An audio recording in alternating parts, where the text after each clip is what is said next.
그 제품이 처음 나왔을 때는 수준이었어요. 근데 지금 현재는 얼마일까요? 돌파해서 거의 하고 있다.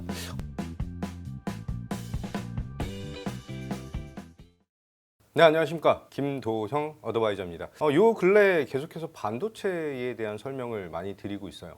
그래서 붙은 별명이 반도형이라고 하는 별명이 좀 붙었죠. 제가 왜 반도형일까? 오늘 왜 또 반도형이라고 하는 그런 단어를 사용할까? 다들 눈치를 채셨겠지만 이제 수급에 대한 변화는 너무나도 명확하게 반도체 섹터 쪽으로 수급 유입이 나타나고 있다. 이렇게 말씀드립니다. 따라서 오늘은 이 반도체 섹터에 대한 성장의 가장 주된 포인트, 바로 HBM에 대한 설명을 주로 보여드리면서 관련 주와 성장 포인트까지 정리를 도와드리겠습니다.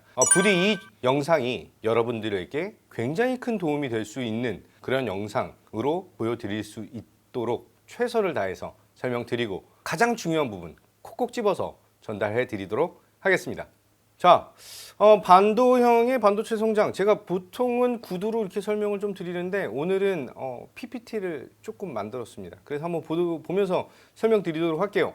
빨간 글씨로 이렇게 상승 기원을 할 수 있는 그런 모습을 좀 담았습니다. 반도형의 반도체 성장이라고 하는 제목이고요. 자, 목차를 보면은 심플하게 되어 있는데 내용 자체는 굉장히 어렵습니다. 자, 목차로서는 왜 반도체 섹터, 그리고 요 근래 실적적인 측면, 실적 발표 시즌이잖아요. 그렇게 본다면 왜 실적이 좋게 나올까에 대한 포인트, 한마디로 기업의 실적은 재고량에 의해서 결정된다라고 하는 것을 말씀을 드릴 것이고요.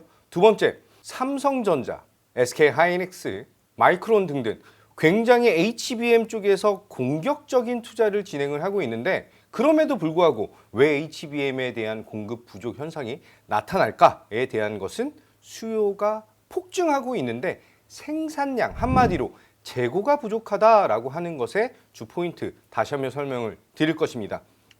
그럼 마지막으로 단기적인 측면에서 급등이 나타나는 종목인가? 반도체는 우리나라, 특히 우리나라 경제의 가장 기초 골격인 그런 산업이죠. 따라서 급등에 대한 것보다는 지속적인 성장, 한마디로 장기적인 전망까지 제가 아울러서 설명드리도록 하겠습니다. 자, 현재 HBM 시장은 공급 부족 현상이 지속화되고 있는데 이게 폭발적으로 확대가 되고 있는 시장이에요.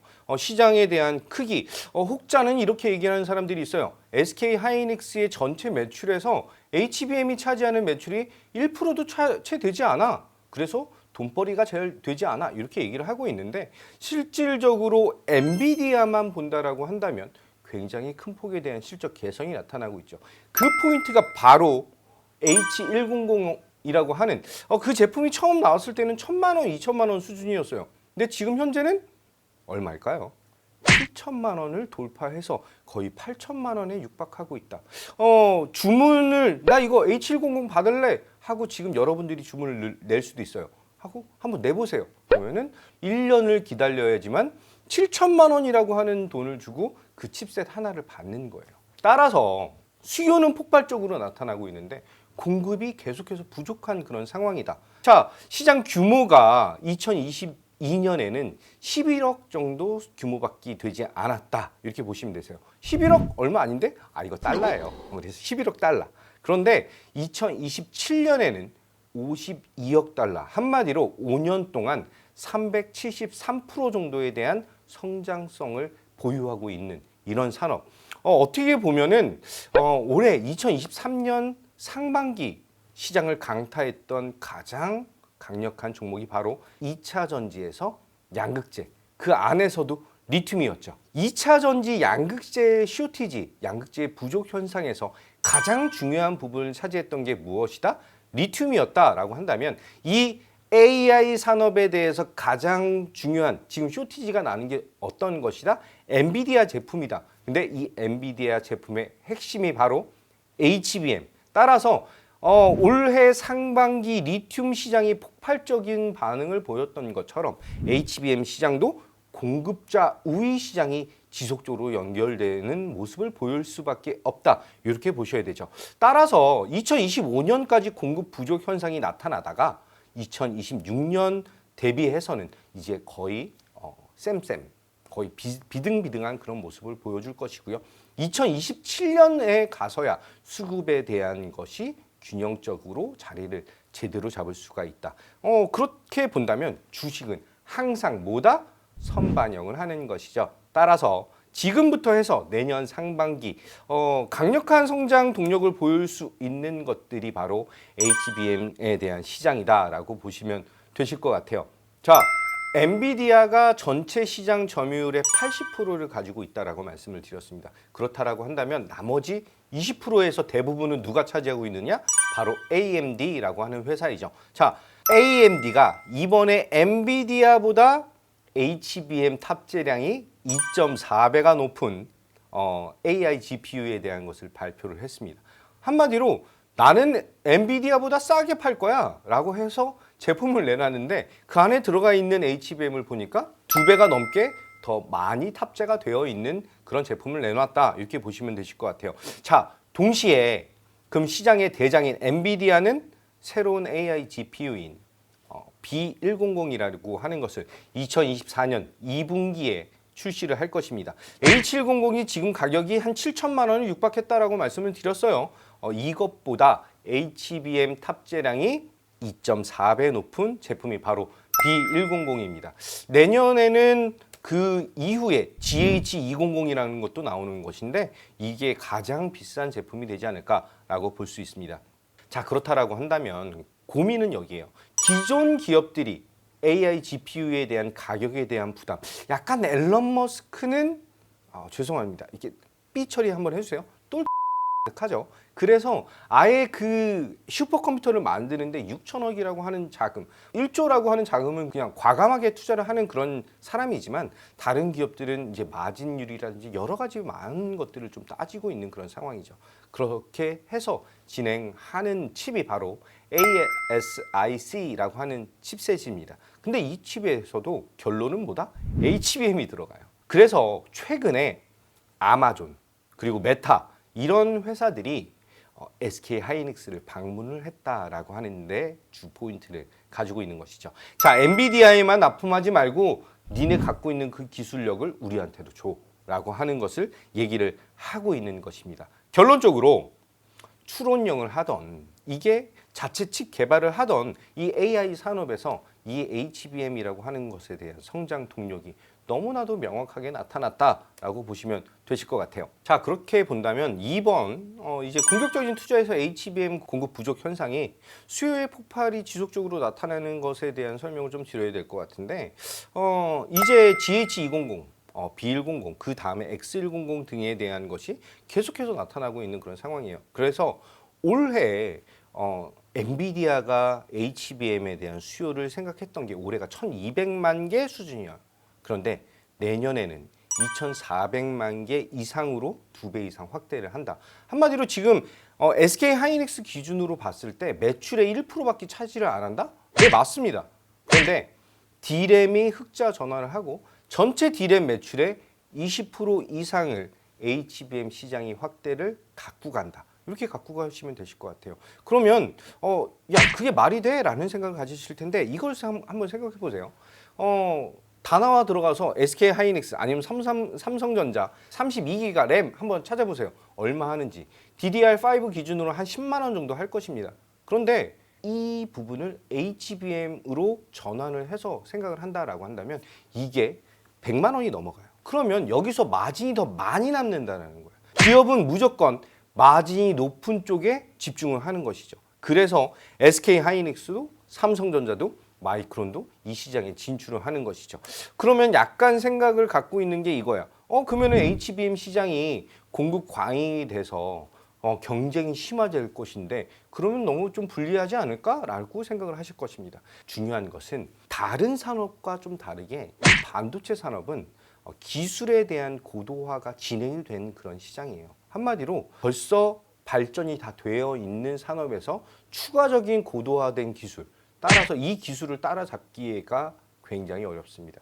또한 이번 2023년 상반기에 2차 전지 부분에서 갑자기 2차 전지가 막 상승을 하고 양극재가 나오고 음극재가 나오고 막 이러다 보니까 너나 나나 할 것 없이 나도 2차 전지 할래. 나도 뭐 양극재 한다. 나도 음극재 개발 진행한다. 라고 하면서 주식을 슈팅시켰던 그런 부분들이 있어요. 그런데 반도체 부분은 그런 기술력적인 부분이 굉장히 고도화되어 있기 때문에 이런 약간 어떻게 보면은 거짓 정보로 주식을 올리는 그런 것이 굉장히 힘들다라고 말씀을 드립니다. 그래서 굉장히 안정적으로 지속적인 성장을 보여줄 수 있는 그런 타이밍에 이제 변곡점을 보여줄 수 있는 그런 시기이다. 이렇게 말씀을 좀 드릴게요. 따라서 한마디로 이쪽 AI 시장에서는 HBM을 누가 더 많이 갖고 가느냐에 따라서 파워가 달라지는 거예요. 지금은 테슬라의 슈퍼컴퓨터 도조가 이기고 있는 것처럼 보이지만 챗 GPT가 오히려 더 급부상할 수도 있고 인텔, 마이크로소프트 등등 아직까지 이 시장을 장악한 그런 빅테크, 메가테크 기업이 없다라고 보셔야 됩니다. 그러면 이 HBM에 대한 것을 제대로 확보를 하는 기업이 가장 우위적인 모습을 보일 수밖에 없는 것이다 라고 다시 한번 강조드리겠습니다. 엔비디아, AMD, 뭐 자체 개발 칩 그런 것에 대한 흐름을 통해서 이쪽 시장에 대한 공급이 더욱더 빠르게 진행이 될 수밖에 없는 상황이고 진행이 돼야 기술에 대한 발전이 나타난다 이렇게 봅니다. 따라서 1차적인 그 부분은 SK 하이닉스가 1차적인 우선순위를 좀 보여주고 있다라고 하는 점, 그 뒤를 굉장히 발빠르게 삼성전자가 HBM4라고 하는 것으로 지금 어필을 하고 있는 상황이죠. 좀 중요한 점은 이거예요. 삼성전자도 HBM에 대한 양산 준비가 되어 있습니다. 하지만 칩 하나에 지금 현재 호가가 7천만 원, 8천만 원이라고 그랬어요. 그 칩셋 하나에. 그런데 이것을 퀄 테스트를 해야 되는 거죠. 퀄 테스트가 뭐예요? 퀄리티 테스트. 그래서 이 물건을 쓸 수 있느냐 없느냐. 그래서 이게 통과가 됐어. 중요한 건 양산에 대한 부분입니다. 아까 전에도 살짝 말씀을 드렸는데 인텔과 네이버가 손을 잡고 이 엔비디아 칩셋 없이도 AI를 진행할 수 있다라고 하는 기사가 나오면서 HBM 종목들이 좀 많이 눌리는 그런 모습을, 반도체 섹터가 눌리는 모습을 보여줬어요. 그런데 시연과 양산은 완전히 다른 얘기입니다. 그렇기 때문에 퀄 테스트만 진행하는 기업이 따로 있을 정도로 굉장히 그 난이도가 높은 것이 양산이다라고 보시면 되실 것 같아요. 따라서 마이크론 같은 경우는 제 약간 뇌피셜적인 것을 조금 더 말씀드리면 퀄 통과 정도까지는 가능하지만 양산 때까지는 시간적인 부분이 굉장히 오래 걸릴 수밖에 없다. 그러면 이거예요. 내가 애플 핸드폰을 쓰고 있어. 근데 갑자기 갤럭시 핸드폰이 이뻐 보이네? 근데 잘 안 바꾼다라는 거예요. 왜? 손에 익어서. 내 삶에 그게 들어가 있으니까. 기업도 똑같습니다. 이게 한번 정해져 있는 점유율을 확보를 한번 하면은 바꾸기가 그렇게 녹록지 않다라는 거예요.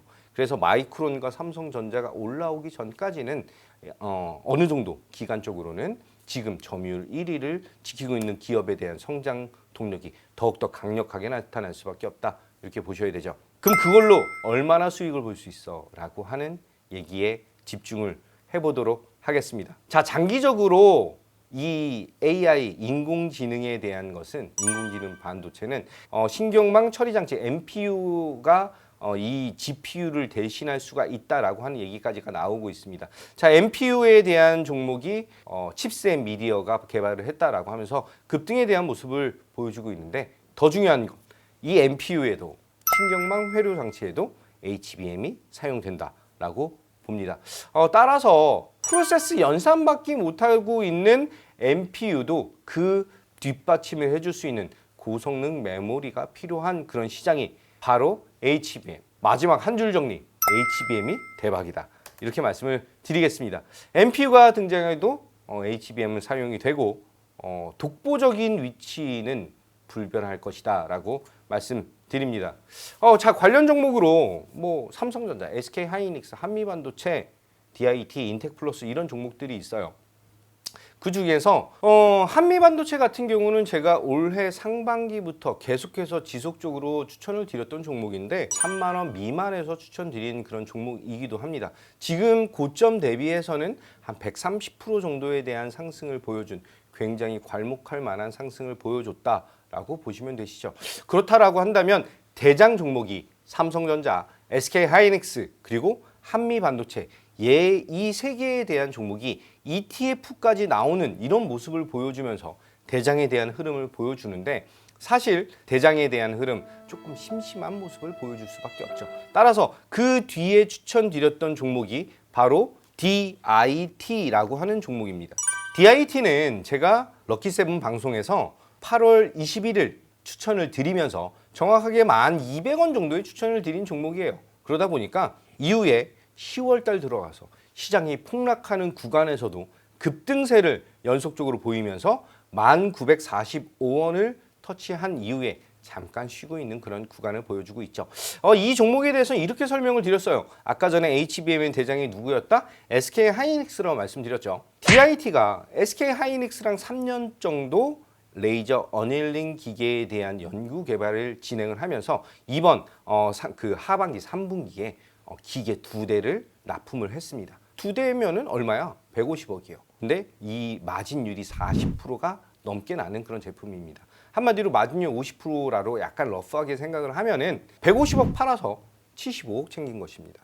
굉장히 나이스하죠. 그런데 왜 갑자기 슈팅이 나왔을까? 내년에 10기 이상에 대한 제품 선주문에 대한 이슈가 남아있고 추가적으로 증설에 대한 얘기들이 속속들이 나타나고 있죠. 제가 추천드렸던 DIT 사실 어느 방송이나 어느 유튜브에서도 8월 달에 추천드린 것을 포착하지 못하셨을 것입니다.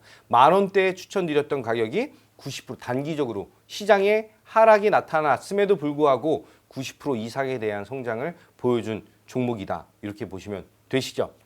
따라서 이제 시장은 제2의 한미반도체를 찾고 있고 제2의 DIT를 찾고 있습니다. 그 안에서 대장 종목들에 대한 수주와 수주 모멘텀 어떤 장비를 어떻게 수주를 하느냐 굉장히 복잡하고 난해하고 정보력적으로 부족한 그런 것들이 개인 투자자들에게 부담이 될 수밖에 없습니다. 저는 다시 한번 조금 더 말씀드리면 대우증권 2004년도에 대우증권에 입사를 해서 증권사 경력만 17년 정도가 되는 그런 사람이에요. 이제 기관 투자자들 대상으로 하는 IR이라든지 기업 탐방을 위주로 해서 종목을 발굴을 하는 것이죠. 그렇게 나타냈던 게 DIT이기도 하고 그리고 또 다른 슈팅 나오는 굉장히 강력한 종목들에 대한 분석을 통해서 여러분들에게 종목 추천을 드린다 이렇게 말씀을 드리겠습니다.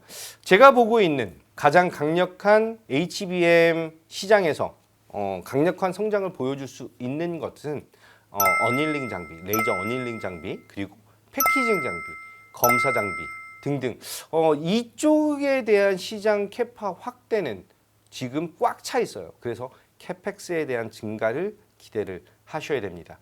HBM 어떻게 보면은 꿈이라고 불릴 수 있을 정도로 우리의 계좌가 2배, 3배, 5배, 10배 올릴 수 있는 다시 한번 절호의 기회가 온 시장이다라고 말씀드리고요. 수급에 대한 변화 안에서 중심은 바로 반도체이다라고 반도영이가 말씀드리겠습니다. 감사합니다.